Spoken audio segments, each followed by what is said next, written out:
प्यारे बच्चों, आज हम आपको इतिहास के प्रथम पाठ के प्रश्नों पर चर्चा करेंगे। प्रश्न नंबर 1, हड़प्पा सभ्यता के गृह स्थापित की विशेषताओं का वर्णन कीजिए। यानी हड़प्पा सभ्यता के गृह स्थापित की क्या विशेषता थी। पहली विशेषता थी कि हड़प्पा सभ्यता के लोगों के मकान प्राय पक्की ईंटों के बने होते थे। कई आवासों के मध्य में एक आंगन था जिसके चारों ओर कमरे बने हुए थे। दूसरी विशेषता है, भूमि तल पर बनी दीवारों में खिड़कियां नहीं थी। इसके अतिरिक्त मुख्य द्वार से आंतरिक भाग अथवा आंगन को नहीं देखा जा सकता था। तीसरी विशेषता है, प्रत्येक घर का ईंटों के फर्श से बना अपना एक स्नानागार होता था। चौथी विशेषता है, कुछ घरों में दूसरी मंजिल या छत पर जाने के लिए सीढ़ियाँ बनी हुई थी। कई आवासों में कुएं बने हुए थे। इससे मोहनजोदड़ो के गृह स्थापित की आज भी प्रासंगिकता बनी हुई है। प्रश्न नंबर 2, आप कैसे कह सकते हैं कि सिंधु घाटी पर या सिंधु घाटी सभ्यता के निवासियों का सुदूर क्षेत्रों से संपर्क था। उत्तर, हाल ही में हुई पुरातात्विक खोजों से पता चलता है कि अरब प्रायद्वीप के दक्षिण पश्चिम छोर पर स्थित ओमान से तांबा लाया जाता था।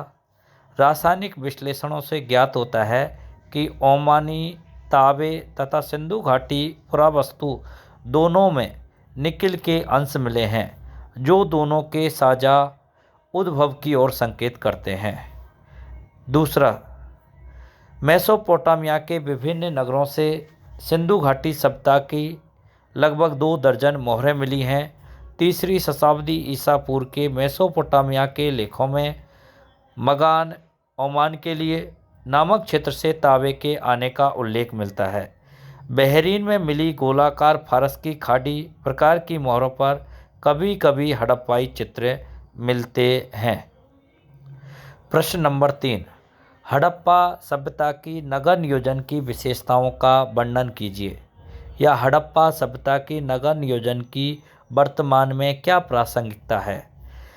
हड़प्पा सभ्यता के नगरों का निर्माण एक निश्चित योजना के अनुसार किया गया था। नंबर 2, सड़कें पर्याप्त चौड़ी थी तथा एक दूसरे को समकोण पर काटती थी, जिसे ग्रिड पद्धति कहते हैं। नंबर 3, मकानों के गंदे पानी को निकालने के लिए नालियां बनी हुई थी। नंबर 4, कई आवासों में कुएं बने हुए हैं। नंबर 5, हड़प्पा के लोगों के मकान प्राय ईंटों के बने होते। मकानों में रसोई घर, स्नान घर, शौचालय आदि की व्यवस्था थी। छतों अथवा दूसरी मंजिल पर जाने के लिए मकानों में सीढ़ियाँ होती थी। क्वेश्चन नंबर 4, मोहनजोदड़ो के विशाल स्नानागार की बनावट और महत्व पर प्रकाश डालिए। मोहनजोदड़ो हड़प्पा सभ्यता का एक नियोजित शहरी केंद्र था। मोहनजोदड़ो सबसे प्रसिद्ध पुरास्थल है। यह 2 भागों में विभाजित था, दुर्ग व निचला शहर।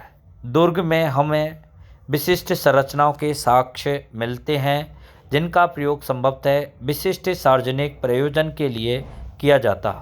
इनमें से एक विशाल स्नानागार बहुत महत्वपूर्ण है। टॉपिक लिखेंगे, विशाल स्नानागार की बनावट। मोहनजोदड़ो स्थित दुर्ग में विशाल स्नानागार एक विशिष्ट संरचना है। विशाल स्नानागार आंगन में बना एक आयताकार जलाशय है, जो चारों ओर से एक गलियारे से घिरा हुआ है।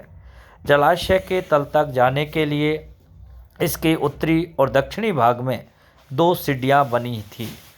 जलाशय के किनारों पर ईंटों को जमा कर तथा जिप्सम के गारे के प्रयोग से इसे जलबद्ध किया गया था। इसके तीनों ओर कक्ष बने हुए थे, जिनमें से एक बड़ा कुआं था। जलाशय से पानी एक बड़े नाले में बह जाता। इसके उत्तर में एक गली के दूसरी ओर एक अपेक्षाकृत छोटी संरचना थी, जिसमें 8 स्नानागार बनाए गए थे। एक गलियारे के दोनों ओर 4-4 स्नानागार बने हुए थे। प्रत्येक स्नानागार से नालियों गलियारों के साथ साथ बने एक नाले में मिलती थी। विशाल स्नानागार का क्या महत्व है? मोहनजोदड़ो में मिले विशाल स्नानागार में जल निकास प्रणाली व्यवस्थित थी। यह एक दुर्ग में स्थित अन्य संरचनाओं की भांति अनोखापन लिए हुए संरचना थी, जिसके कारण विशिष्ट संरचनाओं के साथ मिलने से इस बात के स्पष्ट संकेत मिलते हैं कि विशाल स्नानागार का प्रयोग किसी प्रकार के विशेष अनुष्ठानिक स्नान के लिए किया जाता था।